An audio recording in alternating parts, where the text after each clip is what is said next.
So the most popular examples, the most famous examples are the following.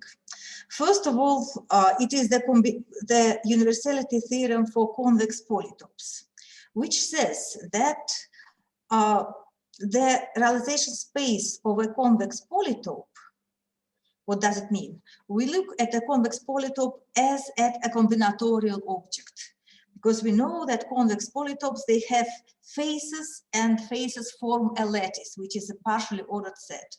And let us say that two polytopes are combinatorially equivalent if their face lattices are the same.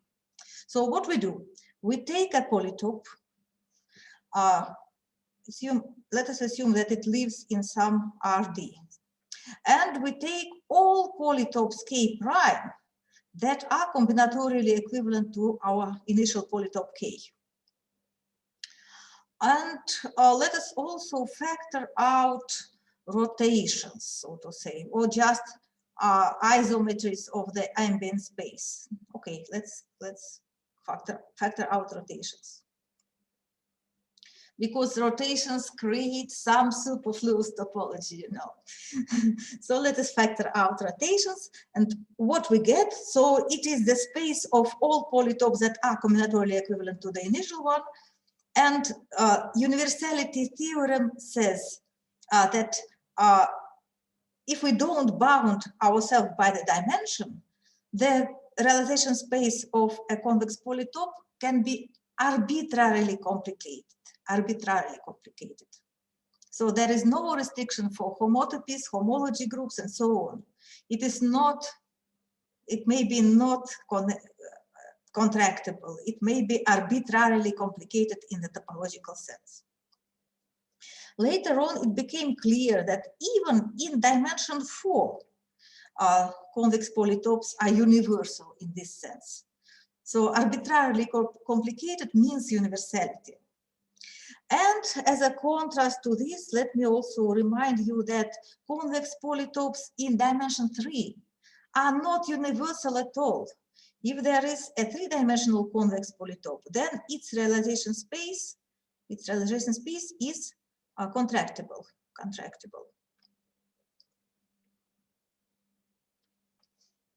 Okay. So this is quite an interesting story of universality theorems, which I have no time to talk much about. And let me also point to the last result, which will be used in my today's talk. So let us look now at point configurations in the plane. So we are looking at finite point configurations. What does it mean? It is a finite set of points, and they are generic, meaning that no two points coincide, and also no three points are collinear. And moreover, they are labeled, meaning that they are somehow numbered from 1, 3, 4, 5 to some number. Okay, and we see that, assume that we have two such configurations, 1, 2, 3, 4, 5. We say that they are combinatorially isomorphic if the orientations of triples in this configuration and in this configuration are one and the same. What does it mean? So we have here 1, 2, and 3, and this triple of points is non-degenerate. By condition, we have generic point configurations, and it is 1, 2, 3. It goes clockwise. What do we have here? Here we have the same 1, 2, 3, and it goes clockwise. And this should be the same for all other existing triples of points here. Okay, so, and the universality theorem for generic point configuration says that generic point configurations in the plane are universal. Meaning that the realization space of a generic point configuration can be arbitrarily complicated.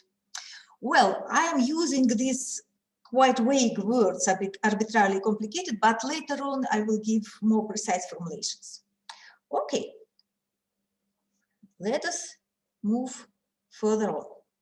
Now graphs in the plane. So I am not going to tell anything new here. So what we have, just fix the classical notations. So we have, oh no.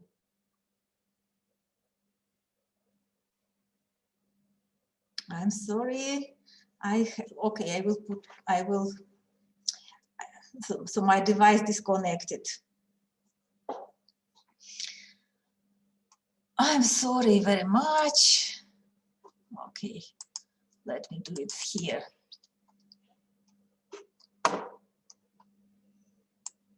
So I have two devices and one has disconnected. Okay, so let me do it. Let me use this one.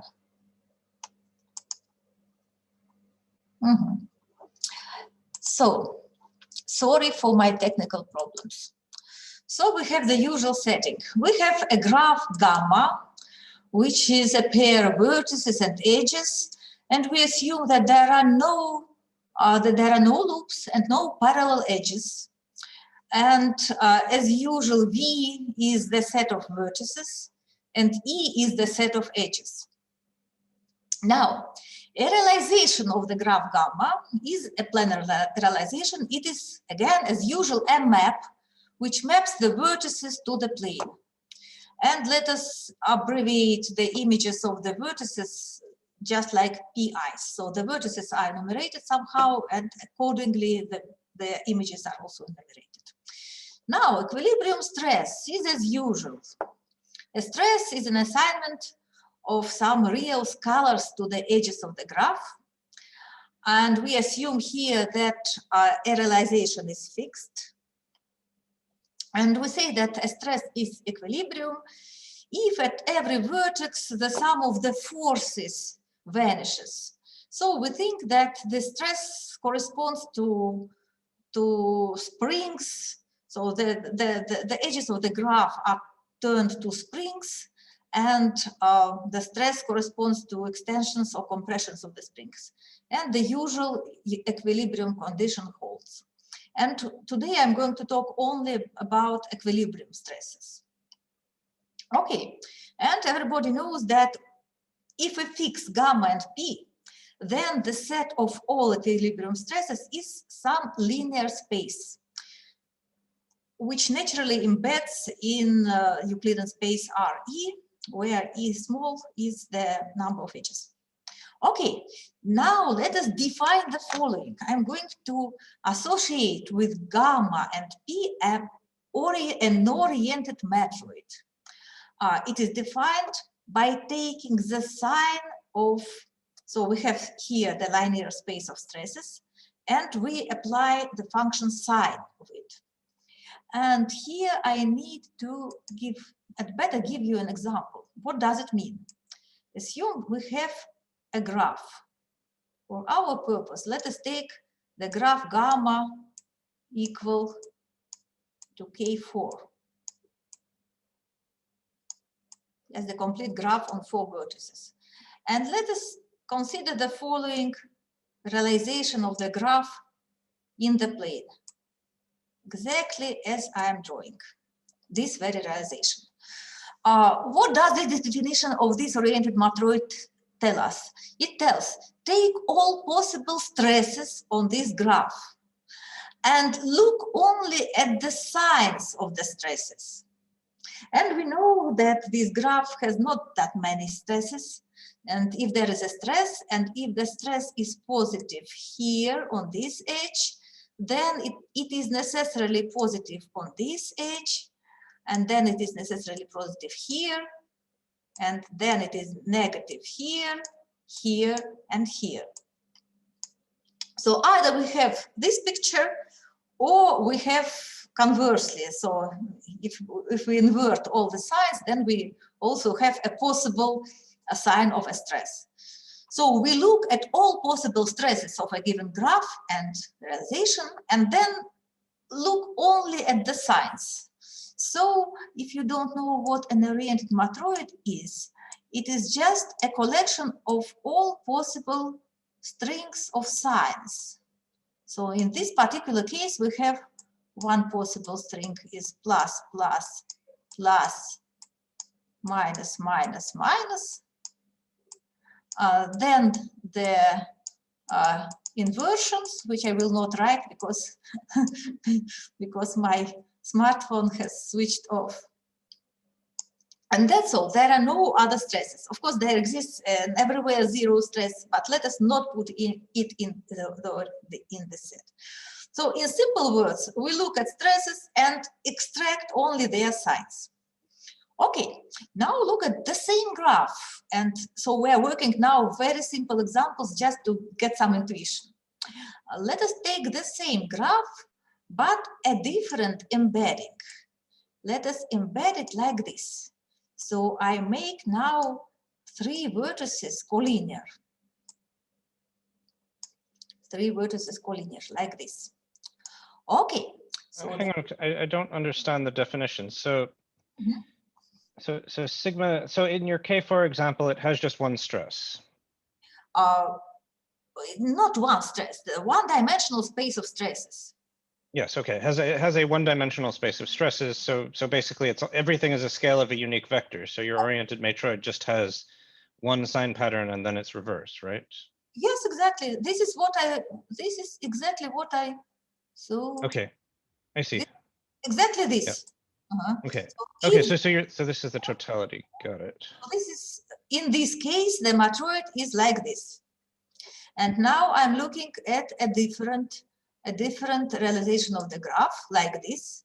So we have here also an edge connecting these 2 vertices, and it is stressable. It is stressable, but the stress looks different. So it is necessarily 0 here, here, and here. And here we have plus, say plus, and minus on this long edge. So here the matroid is different. So we should enumerate. Of course, we need to enumerate somehow the edges and then write the signs. So we have plus, plus, minus, 0, 0, and 0. Assume that the edges are enumerated as I write, and the inverse of this string. Okay, there are also one more possibility to draw a different picture. So you may put the K4 graph in the plane like this, and then you have, say, 4 pluses and 2 minuses, and again it will be a different matroid. So now what do we understand? Now that given a graph and its realization in the plane, we immediately obtain a collection of strings, which let it be by definition the oriented matroid associated with the graph and with the realization. And matroid depends on the realization. It depends on the realization. Okay.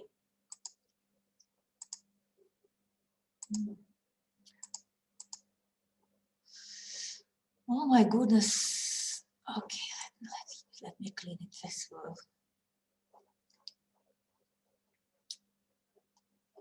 Now I'm going to do the following. So now let me define the realization space.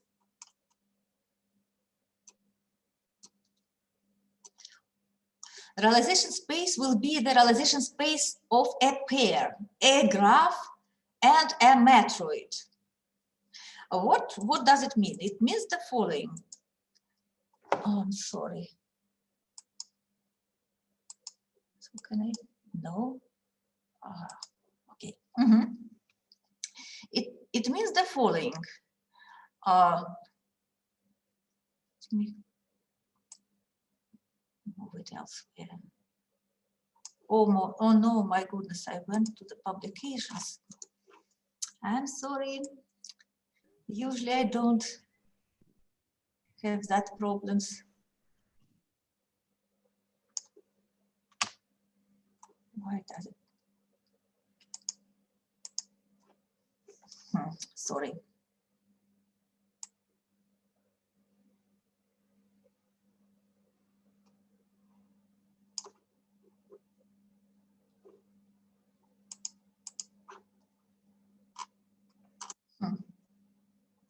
This all looks very strange.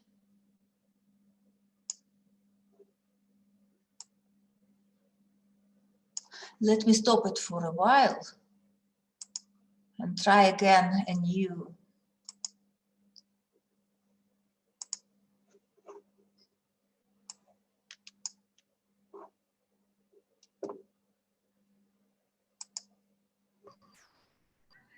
Sorry, just one moment. One moment break, because I have indeed some problems, unfortunately.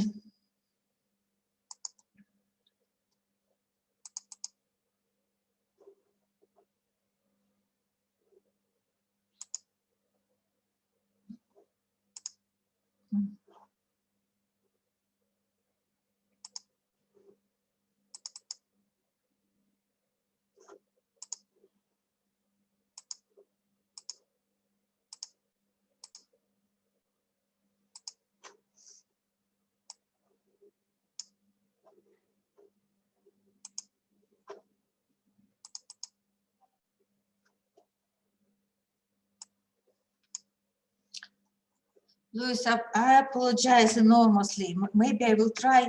I'm sorry. So I'm here on a trip to Moscow.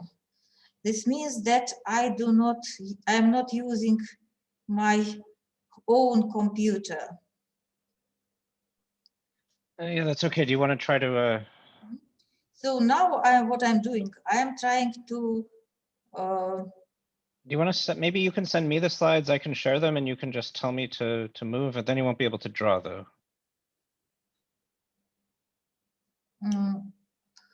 Okay, so let me do the following. Yes, let me indeed forward you the slides, because I do.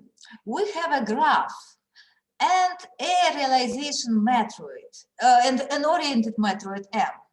And now we want to define the realization space of this pair. So it is defined in the following way. So we have the graph and the matroid, and it is the set of all realizations of the graph in the plane such that the oriented matroid associated to this realization equals the matroid M. Let us think about small examples that will help us to understand. Okay, let us look at the realization space of the graph K4 and the matroid, which we already have seen. So we put plus, plus, plus, minus, minus, minus. So this is the matroid which I want to be associated. Of course, I could put here such a matroid that is never realized. Then the realization space would be empty. So my aim is to put here something which can be realized. What does this mean? So we want to look at all realizations P that produce this type of matroid. This means that K4 should be realized combinatorially as the following picture. Assume this is the vertex number 1, this is the vertex number 2, this is the vertex number 3, and the fourth sits in the triangle. What does it mean? This means that the triangle 1, 2, 3 should not be degenerate, and the vertex number 4 should sit strictly inside the triangle. Okay, now when we look at all possible realizations, of course, we factor out something. And since we are interested only in homotopy type of the realization space, you may think that we factor out projectively equivalent realizations, or you may think that we factor out just rotations. And it is easy. Rotations plus, oh, let's not write rotations. Let us write that we factor out affine transforms. Affine transforms. Non-degenerate affine transforms. Okay, And let us, for this particular example, let us also factor out the translations. Okay, so 3 points that lie in a generic position up to a fine transform. There exists only one placement of them into the plane. And the fourth point, which should lie in the middle, can lie everywhere in the triangle, everywhere. The matroid will be one and the same, and it should not go outside the triangle. So we conclude that for these particular examples, the realization space is nothing but topologically an open ball. So for this example, this is an open ball. Open ball. And therefore contractible. So it is a small example and its realization space is not interesting. So we are aiming at something more complicated. We want to see examples how the realization space is not one connected. Can it be, for instance, homotope equivalent to the 2-dimensional sphere or to the 3-dimensional sphere or to some, I don't know, Klein bottle, whatever, up to homotope equivalence? And the answer is yes, and it is exactly the universality theorem which I'm going to talk about. But please tell me now, or ask me questions. Did you understand the idea of the realization space? So once again, I fix a graph and I fix a matroid, and I look at all positions of the graph in the plane such that the associated matroid coincides with the prescribed one. So I prescribe a matroid and I look at all positions of the graph which have this prescribed matroid. And I'm interested, how complicated can it be? Louis, please, next. So there is understood. Oh, thank you. There's in chat somebody writes understood. Okay, thank you very much. Okay, now a piece of boring theory about semialgebraic sets. It is boring, but still it is easy. So what we do, we take a big Euclidean space, r to the power n can be arbitrarily big. And then we take subsets of this space, which are defined by polynomial equations and polynomial inequalities. This is what is called semialgebraic sets. But for my today's talk, I will be interested in such a long name, open basic primary semialgebraic set, which is abbreviated like this. And this means that you are not allowed to take defining equations. You are allowed only to use defining inequalities. And these inequalities should be strict. And there is also a technical condition that the coefficients of all defining polynomials should be rational. Okay. It is very easy to understand that if you are allowed to manipulate with inequalities, then you can define arbitrarily complicated topological subsets of r to the power n of the Euclidean space. Because, for instance, you can just do the following, the simplest way. You just write an equation which cuts out from the space a closed ball, and then you cut out another closed ball, and then you cut out another closed ball, and so on, and gradually you can build something, well, rather complicated. More or less whatever you wish, whatever exists in topology, you can build by cutting off from the space sufficiently many balls. Okay, Now, there is a notion of stable equivalency for such sets. It is traditional in the universality type theorems, but I want to, for those who see it for the first time, please don't think what does it mean, because it's quite complicated, although not so much. But if you see this notion for the first time, please think about homotopy equivalent sets instead of stable equivalent open basic primary semialgebraic sets. Okay, please, Luis, please, next slide. Luis, are you there? I am here. Is it? Oh, has my slide gone away? It's here. Okay, so here is the main theorem. Here it is. For each open basic primary semialgebraic set A, there exists a graph gamma and an oriented matroid M, such that the realization space R is stably equivalent, or for us it is homotopy equivalent, to the prescribed set A, to the prescribed set A. So whatever complicated semialgebraic set I have, we already understood that they can be complicated.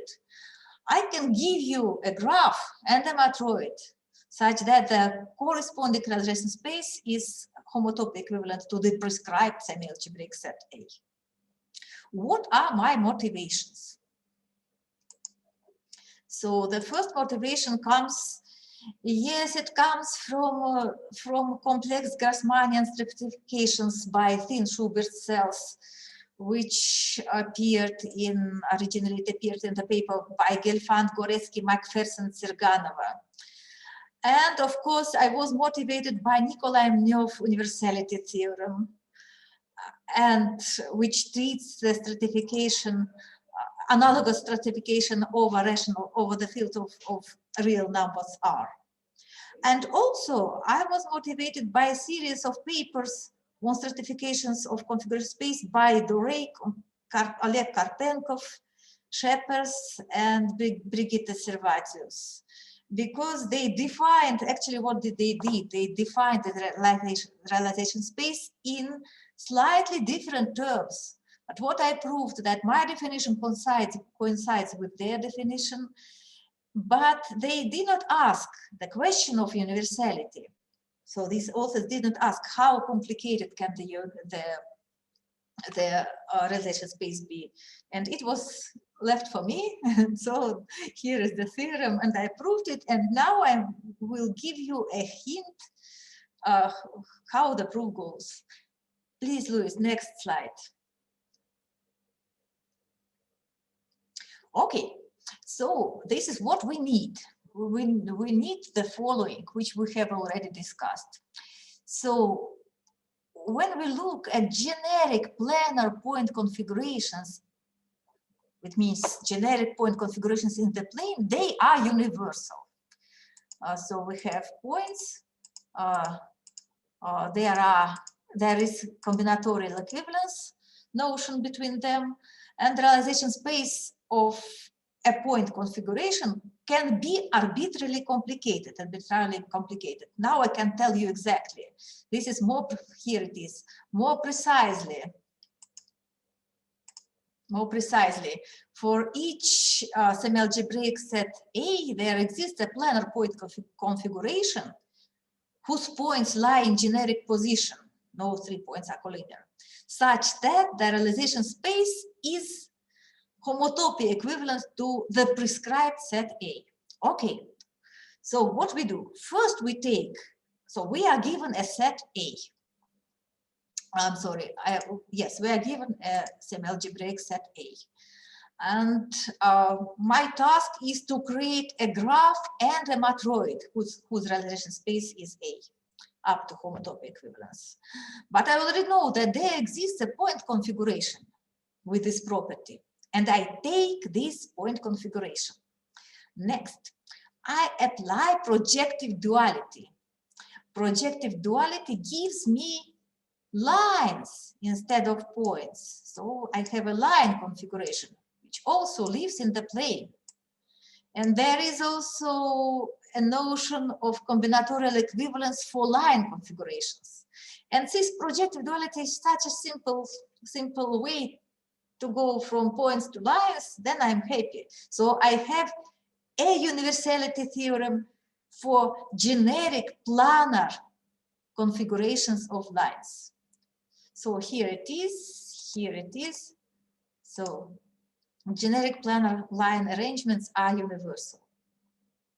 Okay, so I already have a precious arrangement of lines in the plane. What I know about it, I know that realization space of this configuration is exactly what I want, is exactly the set A. And now out of this collection of lines, I am going to create a graph and matroid of stresses.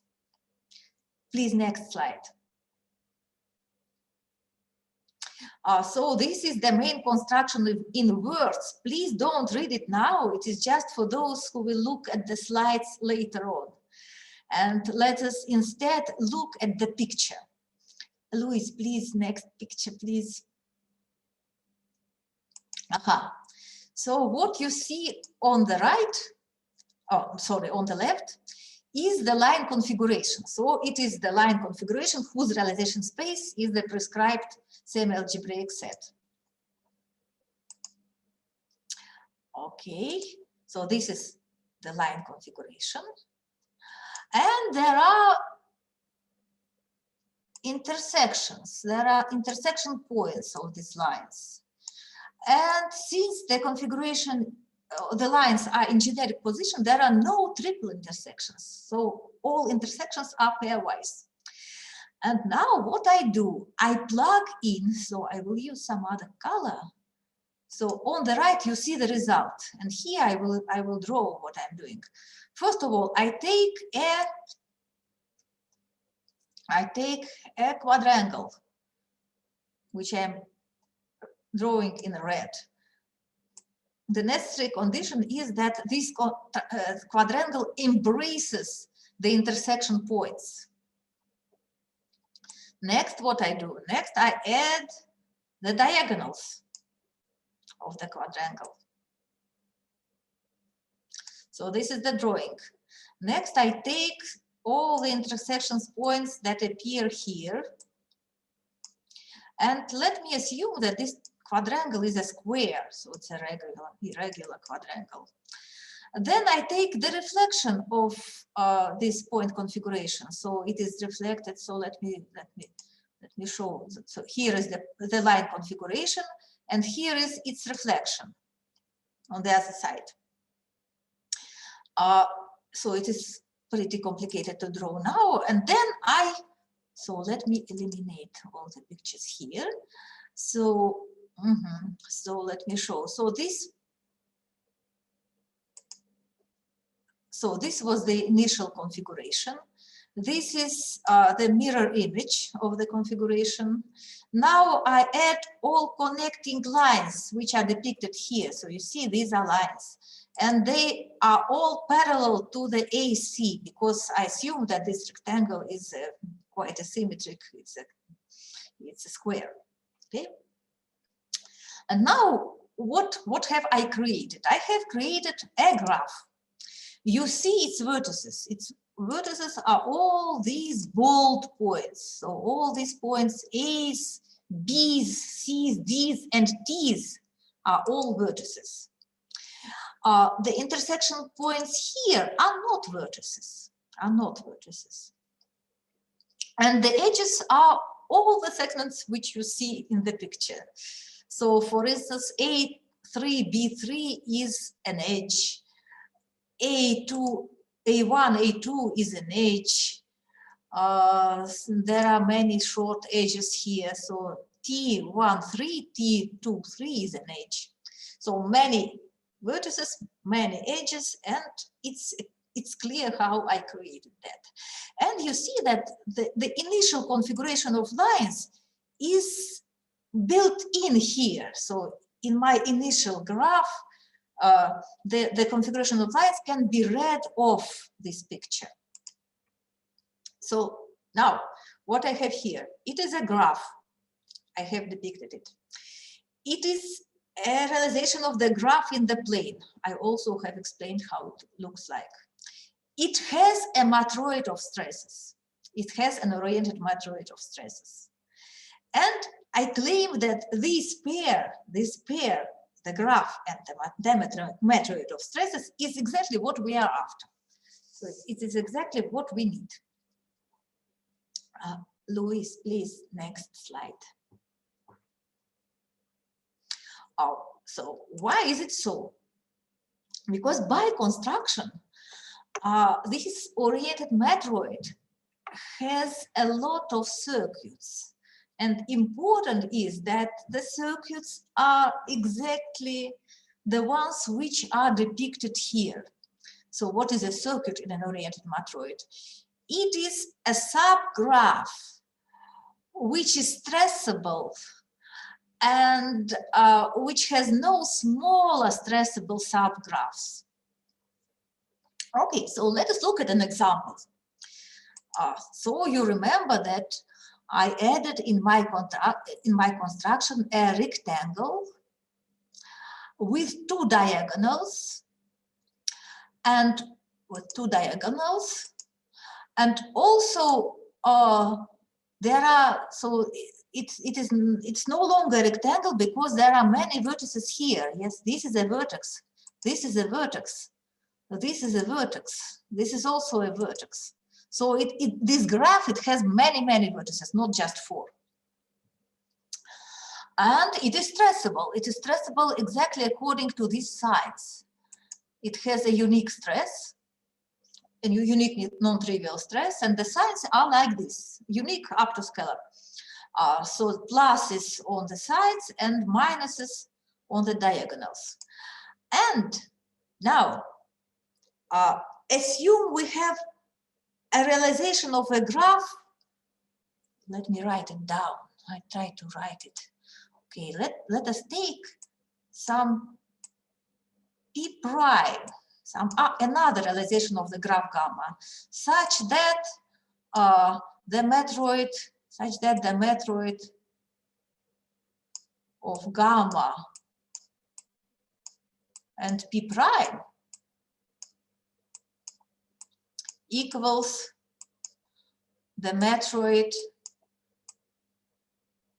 of the initial gamma, gamma is one and the same, of the initial p.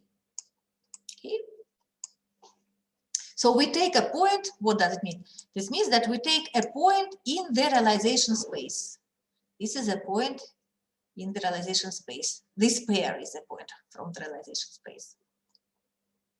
Okay.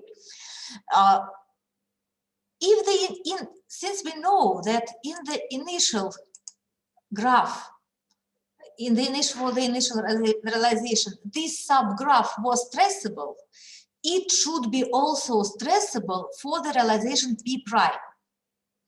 This means that these points that sit here, these vertices, they all should be collinear because these vertices have valence 2. These points should be all collinear. These points also should be collinear. These points also should be collinear. And because of the signs, we also conclude that these 4 points, A, B, C, and D, I mean for P prime, they should lie in a convex position and in the same order as here. It is no longer necessarily a square. It may be arbitrarily convex foregone, but not necessarily a square, not necessarily a regular one. But all these points appear on the edges of this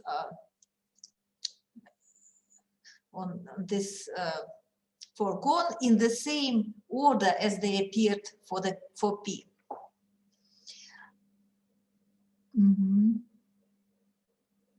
Okay, thank you. So we see that if we try to realize the graph gamma with the same matroid of stresses which we prescribe, we need to put this, we need to keep this part of the picture.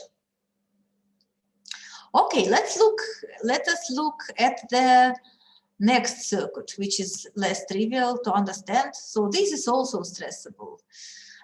This is stressable because let us first look here. So this is stressable. This graph is stressable because it is Desargues configuration. It is Desargues configuration, and the subgraphs of this type are also Desargues configurations. And they are stressable by Desargues theorem. This guy is stressable if and only if this one is stressable. So these subgraphs are Desargues in the initial graph P, and therefore there should be also Desargues in the configuration P prime. And why is this a circuit? To be honest, I forgot why, but seems that this circuit is a difference of two Desargues configurations, of two such configurations of this type. So there are many of this type, and many also. I think if you just take out an edge from this, you end up with a degree 2. Sorry, once again. You take out an edge from this part B. I take from the part B. Could you please use a pointer or something like that? Can you see what I'm doing? Oh, yes, yes. Yeah, so say you took out this top edge. Yes, I look at this edge, yes, and what? Well, if you take it away, then you have like degree 2 vertices here and here. Yes, if I... So then it de-stresses and it falls apart. So I think this is why it's a circuit. Yes, it is a circuit. It is clear. So these are circuits, and it is more or less clear. The most difficult part was to show that there are no other circuits. You see what I'm saying? So there are no other circuits. And this means that these partial stresses that correspond to these graphs, so actually this is unique, and there are many circuits of this type, many circuits of this type, and many circuits of this type. So any stress of the big graph can be decomposed in stresses as a linear combination of stresses of these small graphs, subgraphs of the small. In other words, these are the only circuits that exist in the graph which I constructed. Okay, so let me clear the pictures. And I'm almost done. So please go back one slide back. One slide back. Okay, so this is the initial graph. So here all the circuits are taken together, so to say. And what have I concluded? That if I have the prescribed matroid of stresses and this graph, for any other realization of this graph,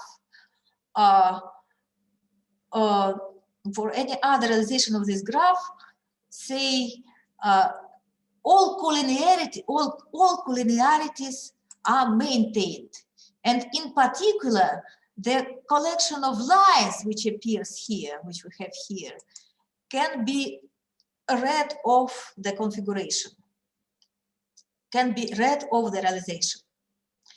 And it is also very easy to conclude that the combinatorics of this configuration of lines is also the same as it was prescribed in advance.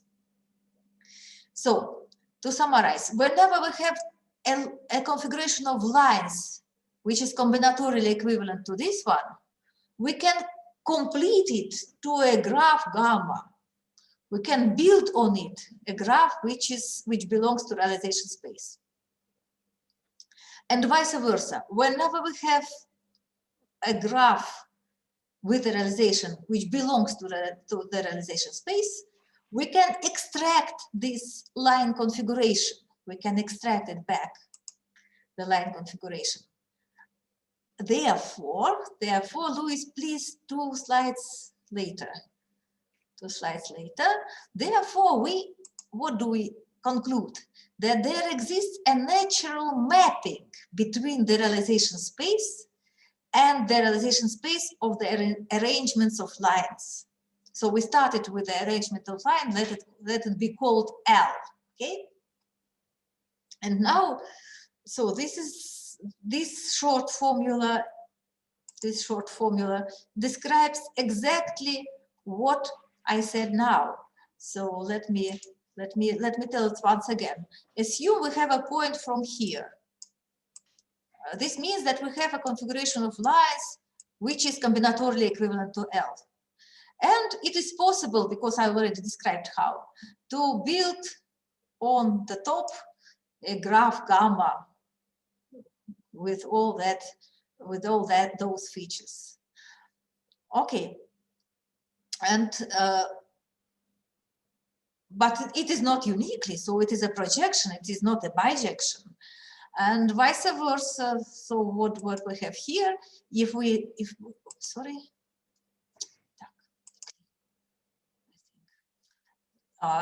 have something from here, we have a realization of our graph with the prescribed matroid, and we know already that due to collinearities we can extract from here the configuration of lines. So this is the mapping. So we go from here to lines only. So we eliminate everything except for lines. Well, so okay, this is written here. So the mapping extracts the line arrangement and forgets the rest. And it is a stable projection. It is a stable projection. It is technical, a bit technical, but it is easy to see. It is a stable projection. Therefore, what do we conclude? Stable projection is a kind of homotopy equivalence. We conclude that this realization space is homotopy equivalent to that realization space. And this realization space is homotopy equivalent to the semialgebraic set A, which we had in the beginning. So our goal was to create a graph with the prescribed realization space A, and we did it. So we started with lines, and then we created the graph, and now we proved the theorem. We have stable projection, and now we know that the realization space of this guy is the set A up to homotopy equivalence. Okay, and now, so even though I had so many technical problems, I am done. Is there any other slide? Okay, so the publications. It is recently published in Ars Mathematica Contemporanea, and it is also available on the archive. And so I have a couple of minutes left, and I want to tell you what questions puzzle me. So, although the proof of the theorem, of the universality theorem, is very constructive, it is very non-constructive, because what I depicted was a configuration of 3 lines. So you remember that there were just 3 lines. But in reality, if you have a complicated semialgebraic set, you want a real complicated topology, you need, I don't know, maybe 1,000 lines, something like that. So you get a graph, but it is huge, it is enormous. And now I am after some small examples. When the realization space, when the graph is small and the realization space is non-trivial, meaning that it's non-contractible. I already have examples of graphs with disconnected configuration space. It is easy, more or less. And when the connected components are balls, topological balls. And I also have an example when the configuration space is homotopy equivalent to a circle. And there I got stuck with small examples, so I encourage people, I encourage my students, like I encourage myself to think about interesting examples in this direction. This should be small, because general theorem we already have. which is, well, which is non-constructive in the sense that it gives very, very huge examples. Maybe not thousands, maybe several thousands lines we need for that. Okay, so, well, I've done with my talk. I'm waiting for your questions. I would happily answer them. So thank you very much. And so Gaiane is ahead of me, so this was a great talk. So I will open it up to questions as usual. If for some reason you would prefer not to shout out your question and you would like me to do so, just throw it in the chat. So I see one in the chat already. The question is, are all stresses equally weighted or valued within the circuit, or are partial stresses charges possible? Sorry? I'm not really sure I understand the question either. I have just read it. Neither do I. So it is for stresses for circuits. It's about stresses. So where is my chat? Let me read it myself. All the stresses equally weighted. No. A stress is just a number. And for a circuit, even for our small examples, for K4, the stresses are different numbers. But the point of my talk is that I'm not interested in the values of stresses. I'm only interested in their signs. And signs can be plus and minus or zero. And even in the small pictures, the signs were different, not only the values. Okay, are there other questions? I mean, usually they're different. They can coincide, but it's very, very exceptional. Okay, so if not, I actually have a question. So in the classical version of universality, there's like various somehow strengths of this theorem, right? So the weak universality for polytopes allows you to have polytopes which are not simplicial. I would say the strongest version allows you to have simplicial polytopes that whatever avoid any, you know. So basically, like, I'm going to ask you the same kind of question. So you're right, the realizations of the graph that you construct are extremely somehow degenerate. And so if I asked instead for something slightly stronger, like a general position stress, or an infinitesimally rigid graph or something like this, do you think this is possible? I don't know. I have not tried.